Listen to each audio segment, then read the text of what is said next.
बिंदिया बुझाला ऐसे जैसे चांद सजवले बारे। बिंदिया बुझाला ऐसे जैसे चांद सजवले बारे। भगवाने बड़ी फुर्सतों से तोहरा के बनवले बारे।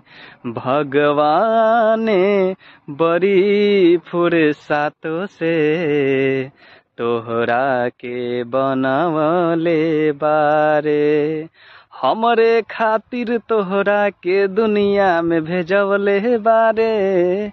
हमरे खातिर तोहरा के दुनिया में भेजवले बारे। भगवाने बड़ी फुर्सतों से तोहरा के बनवले बारे। भगवाने बड़ी फुर्सतों से तोहरा के बनवले बारे।